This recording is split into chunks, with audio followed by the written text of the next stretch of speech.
Hi everyone, welcome back to the Sania Farooqui Show where we explore people and ideas shaping our world. I'm your host Sania Farooqui and I'm so excited to kick off a brand new season of the show. This season we're diving deep into a theme that couldn't be more urgent or more inspiring: women, power and peace building. In a world fractured by violence and division, women are leading the work of peace, often quietly, often against the odds, but always with impact. And today's conversation is one we desperately need. Joining us is Sanam Naraghi Anderlini, a global leader in peace building and the founder and CEO of the International Civil Society Action Network, ICANN. For over 2 decades, she has worked at the highest levels of diplomacy and grassroots activism, advising the UN, governments, and civil society on inclusive peace, gender equality, and countering violent extremism. Through ICANN, she leads the Women's Alliance for Security Leadership, supporting women-led peace efforts in over 40 countries. She was also a civil society drafter of UN Security Council Resolution 1325 and remains one of the most respected voices advancing peace through justice, inclusion, and local leadership. In this episode, we talk about the evolution of peace, why the United Nations must evolve, what's working on the ground and what's not, and how women are doing the work of peace, whether they're invited to the table or not. We also dive into the future, what gives us hope and what still needs to change. So if you've ever asked what can we actually do in the face of war, this episode is for you. Thank you so much, Sanam. It's wonderful to have you back on the Sania Farooqui Show and to kickstart the new season with you. Thank you very much for having me back. These are certainly difficult times, and when the going gets tough, the tough have to keep going. Absolutely. So let's start at the beginning. Now, you've been deeply involved in peace building since the 1990s. How would you describe how the field has evolved over the past few decades? Has the definition of peace building changed from when you started to what it means today? That's a very good question. So I think as a field of practice, we're still quite young, if you want. This is a field that emerged really in the middle of the 1990s, after the end of the Cold War, when the space for civic activism, citizen activism in peace building actually opened up. Because prior to that, it was, in the Cold War times, it was very hard for civil society organizations to get involved in the resolution of conflict. It was, we had human rights organizations, we had development organizations, but the idea that as citizens we could get involved was quite new. So what's happened in the last, 25, 30 years of this field? I think that on the one hand, there's been an expansion in the areas and issues that people engage in. We have big international organizations, including in, like there's Accord in the African context. We have European organizations that really are doing the behind the scenes, what we call track two negotiations or dialogues, often with non-state armed groups on behalf of government, or there's sort of a certainly a financial relationship, but also kind of a political relationship, allowing organizations to do this and test the waters. Then you have a part of the field that has been almost like in an industry where it's been lots of workshops and trainings and going into communities and teaching people how you do dialogue and how you do mediation and so forth. That's also really important, but at some point, the training has to become practice. You can't be a good surgeon just by sitting in a lecture hall, basically. You have to, at some point, be practicing.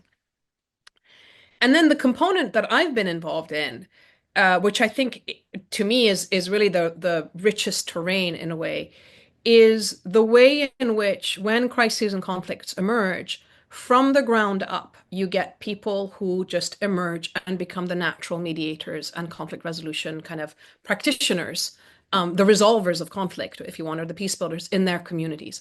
Very often they are women, which we can talk about in a minute. But what I find fascinating about this aspect is that there is a universality about it. There is a kind of across time, across geography, across, in the 30 years I've done this work, we saw it in Sierra Leone and in Liberia, we saw it in Sri Lanka, But we've also then seen it in Syria and Yemen and places where sadly conflict has broken out anew.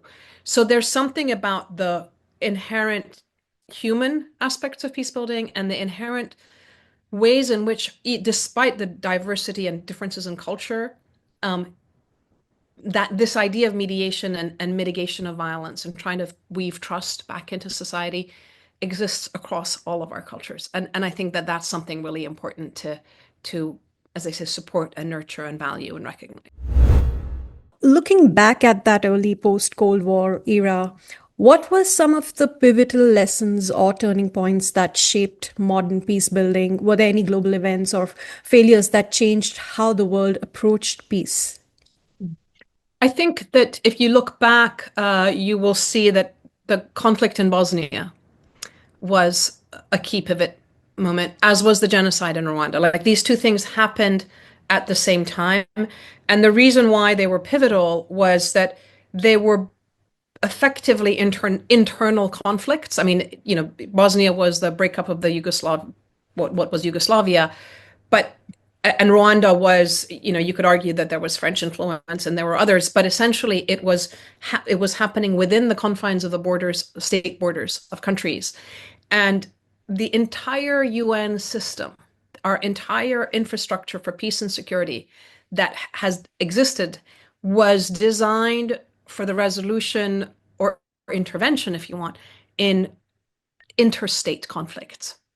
And the UN Charter specifically says that we recognize state sovereignty and the principle of non-interference. So if you go back to what was going on with the Rwandan genocide, the peacekeeping forces, General Dallaire, who was the head of the peacekeeping forces, UN peacekeeping forces, was issuing warnings after warnings about what was coming, all the signs of an impending, attack and what became a genocide.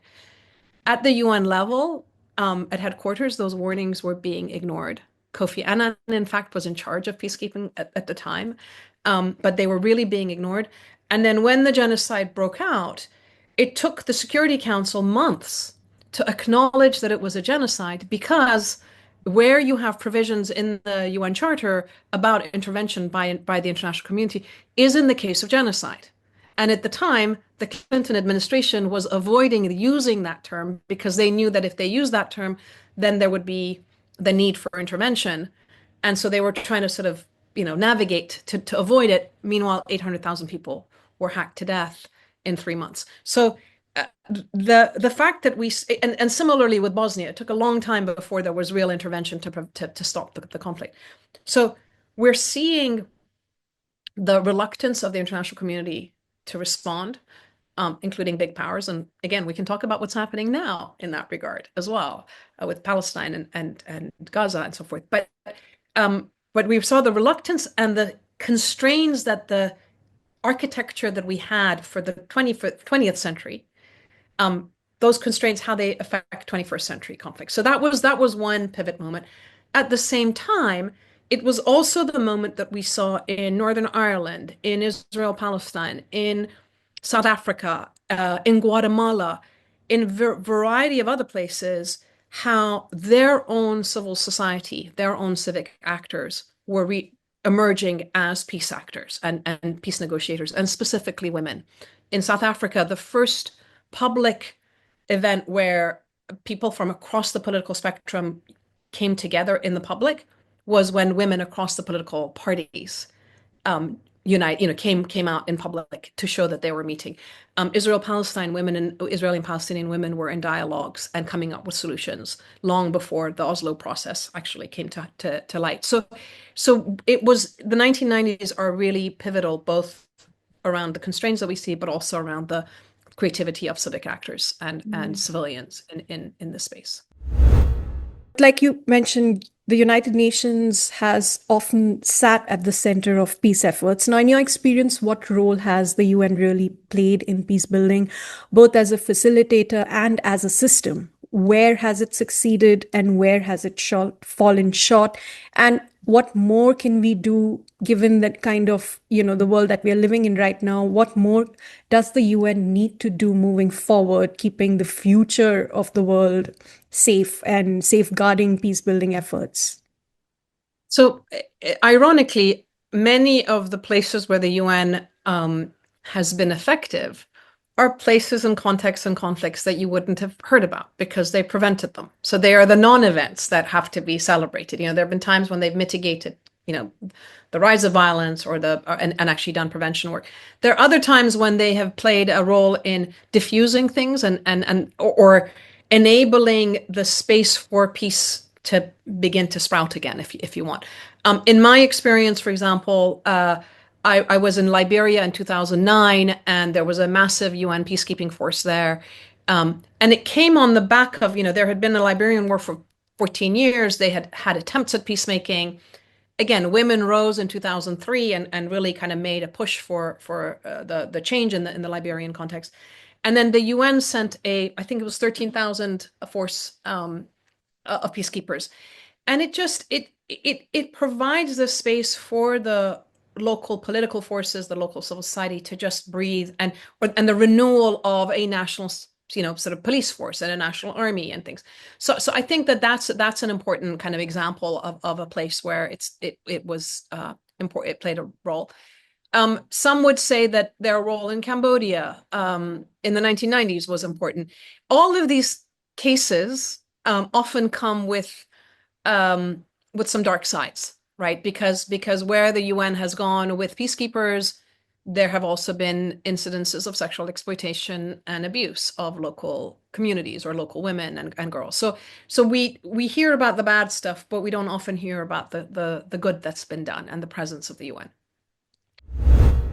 Talking about the current landscape, is the world listening to UN? We are seeing war in Ukraine, what's happening in Palestine, Gaza, everywhere across, even, between India and Pakistan recently. What is the role of UN today? Is it failing? Is it succeeding? Does it have the impact that it should be having or not?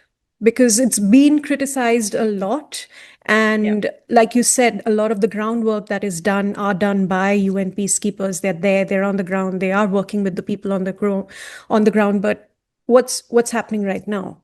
So I think you can look at it in different ways. So first of all, when we think about war and peace issues and we think about the big powers, the idea, if you go back actually 500 years to the first times that the idea of a United Nations and a space where members, states come together on equal footing is documented. It goes back 500 years. It's taken us 500 years, various iterations, two world wars to finally get to the UN. Now, an essential component of this idea was to try and have a space where big power politics and the big potentiality of big powers to be bullies or towards others could be mitigated and limited and somehow contained. And everybody would be equal. Of course, in real terms, that doesn't quite happen, but the space is really important. Now, many in the West and especially in the US would say that, the Russians and, they destroyed the Security Council and they've broken all the rules by going into Ukraine. Absolutely. That was a flagrant sort of, break of the norms and international law. That said, the story doesn't start there. The story starts actually with the way that the United States broke the rule in 2003 by going into Iraq because the Security Council did not agree to the occupation of Iraq. So the US was the first to take if you want a baseball bat to the Achilles heel of the system and say, okay, the Security Council says no, but hey, we want to do it anyway, right? And it set into motion a sort of a fragility of the rules of the game. And it is rules of the game. That's really what it is. Are we all going to adhere or not? So fast forward for example, Libya, for Libya, they had a resolution that said under the premise of responsibility to protect, there should be, some intervention in Libya to protect civilians. It ended up being a regime change intervention. When you send in NATO, by definition, it's going to have to, for NATO's face keeping, if you want, face saving, they couldn't have lost to Gaddafi. That's right. So the minute NATO gets involved, people can pretend that it was meant to be just protection of civilians, but it was clear that something else was going to happen. That was another break in the system because the Russians were like, well, this wasn't the intent of the intervention. So when it came to Syria, they blocked any international intervention. Um, but again, so each of these entities, each incident, and each time there is a crisis and the big players play their games, it affects the next round. You get to Ukraine and the Ukraine war. Now, the by this point, the Security Council is really dysfunctional. It's really not working very well. Um, and the rest of the UN system comes in. And this is where I'm saying that, you can think good at, strength and weakness, because we are facing the ultimate stress test. With the Ukraine conflict, 153 member states basically voted on the side of Ukraine saying that the Russian intervention was illegal, and they didn't support it. Then when Gaza happened, 160 countries have said the same thing, right? So in the case of Gaza, it's the Americans who have been the blockage, if you want, in terms of ceasefire and so forth. In the case of Ukraine, obviously, it's Russia. In each of these instances, the rest of the world has stood up and stood by what is the rule of law, the rule of international law. So on the one hand, you could say the system is being tested, and we're seeing how these norms and these laws matter.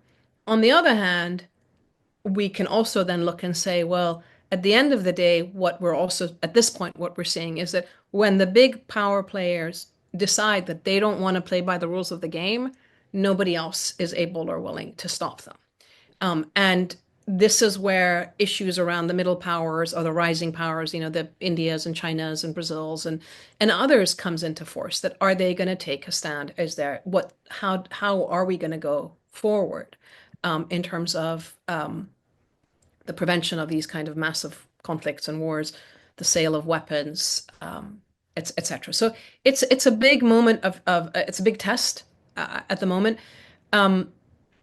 Do I think that the UN should disappear? No, because I think that if we didn't have a UN, we'd need a UN at this point in our time and history. So it's really about the reform, and whether the reform is going to be prescient and forward-looking and understanding of the complexities on the ground and tapping into the rich, committed, creative care that civilians bring to peace and peace building, the kind of people I work with, or whether they're going to carry on this top-down, very formulaic approach, which clearly has not worked because we have more conflicts than we've had in 30 years. We have more displaced people, and the wars once started are not being stopped. So member states as entities are not doing what they should be doing. Their primary responsibility is prevention of conflict, and they have failed.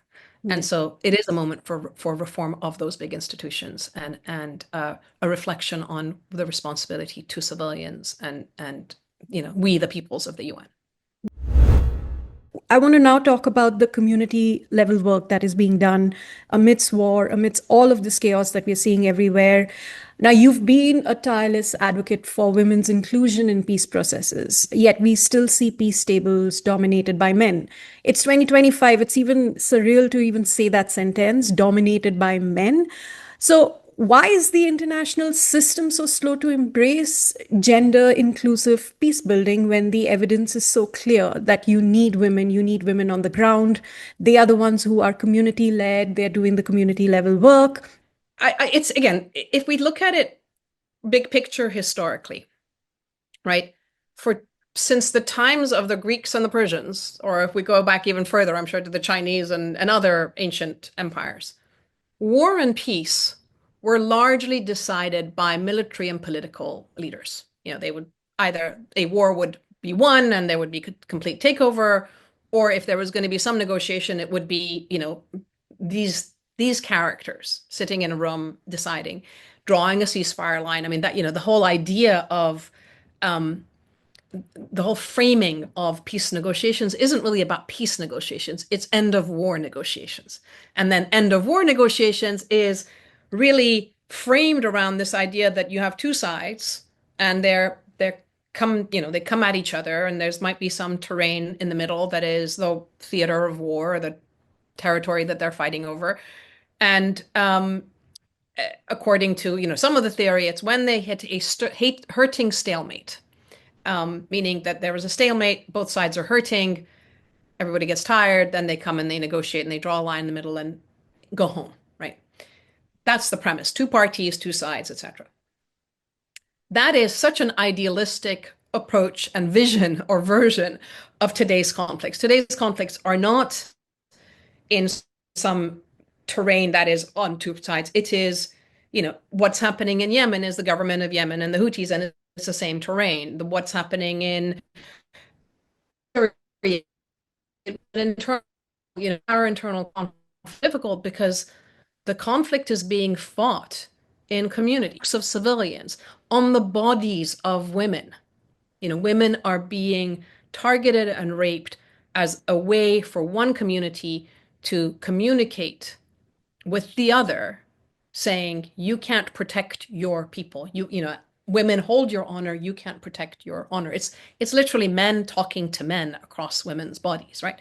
So when you have this level of conflict, when it becomes so societal, the idea that, number one, the guys, again, typically the guys, but the people that initiated the war are going to be the ones who can foster peace is, to me, it's very idealistic, right? Because they are, they chose to use violence as the way to deal with the problem.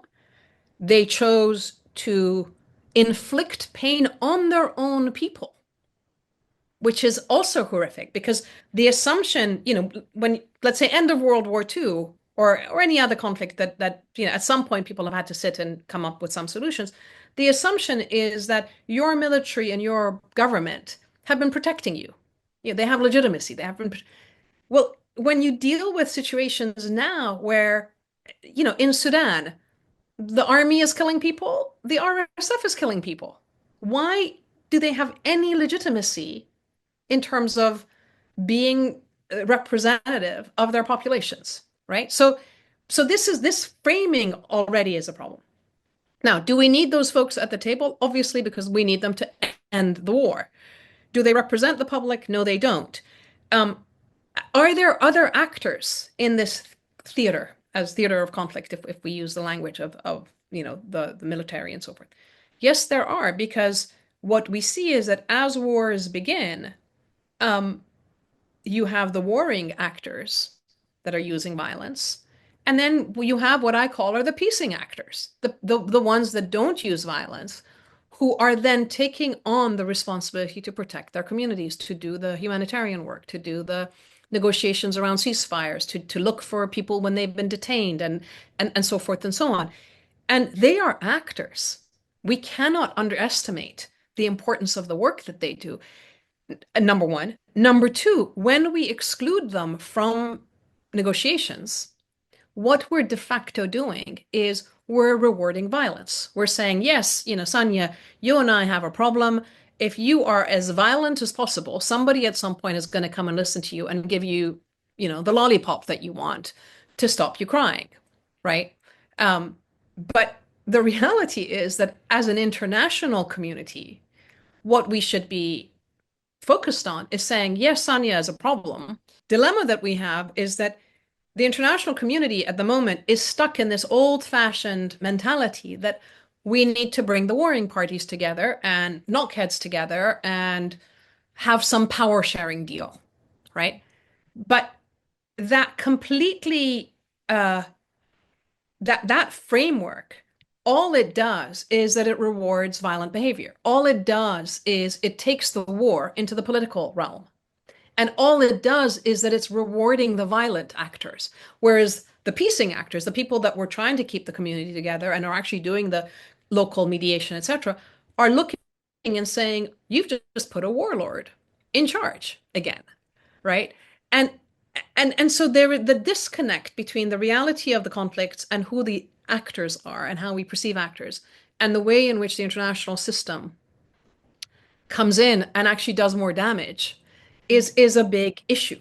And Afghanistan is a classic example of that in terms of the rewards that were given to the Taliban and how specifically women were completely sidelined, ignored, all of their warnings, et cetera, et cetera. So we need to change the way we think about what the peace table is about, right? It's not about just conflict management. It's not just about power sharing between legitimate actors. Legitimacy, they are not even legitimate. They are negative actors that need to be contained and diluted. And what, as outsiders, we should be doing if we're going to engage and intervene is to be on the side of the peace actors, presuming we are there to foster peace, right? If you're going in as an envoy for conflict prevention or resolution or something, you should be engaged in understanding who these peace actors are. What do you see as the most urgent challenges facing peace builders right now?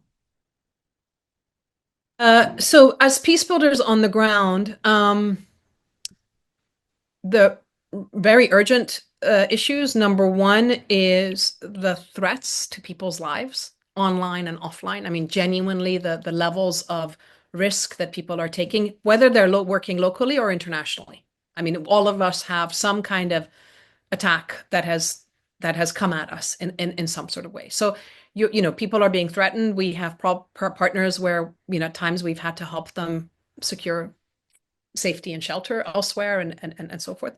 And that's really, really important to recognize. The second thing at this particular moment is that with the massive cuts in overseas development assistance and the rise in militarization, we are seeing at least the Western world effectively turn its back on civic peace building and community level kind of civic and international, even diplomacy, big cuts in foreign ministries and so forth, financial cuts, and a turn to militarization. So the sector as a whole is literally at risk of being decimated because people can do voluntary work up to a certain point, but they also need to live. And if you have organizations and institutions, like mine, where you're trying to institutionalize this work and make it systemic, you need resources to be able to do this work. So literally, there's an existential threat to the sector as a whole, which is really sad because we're kind of cheap by comparison to the military. I was speaking somewhere at the European Union, and I was explaining that in the last 10 years at ICANN, we have managed to raise and disperse about $11 million to partners in 32 to 35 countries, over 200 initiatives, some of them repeated activities, and the kinds of impact that we've had has included prevention of terror attacks, prevention of sexual violence, release of detainees in various places, community support, community dialogues in places like Syria, which is so important right now in terms of preventing further violence. That's been done over 10 years. $11 million is about the cost of one tank. So, for the price of a tank, this is the kind of work that our partners are doing, and it's sustainable work. Because once you engage your own security sector and get them to buy in, it changes. It's a force multiplier, but the resources for this kind of work are disappearing very fast, and it's horrific to see. It's really depressing to see that our governments are willing to find resources or borrow money from the future to build up arsenals that are fundamentally only useful if they remain entirely useless. They're for deterrence. It's to show we have the power. But if you actually start using that force, you've destroyed your own society anyway, right? Mm-hmm. You've started a war. So it's sad to see that the human infrastructure or the human architecture for peace is not being invested in. It's not being recognized at the moment when it is the most essential ingredient that we need. Mm-hmm. All right, we've got one more question left, and that's all the time that we've got right now.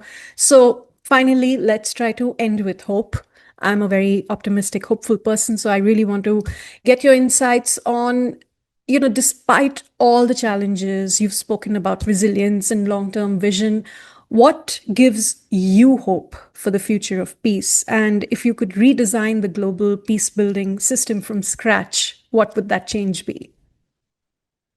All in 1 minute. So what really gives me hope, actually, is that when we bring these conversations to a wider public audience, people agree. People are inspired by the stories that we have.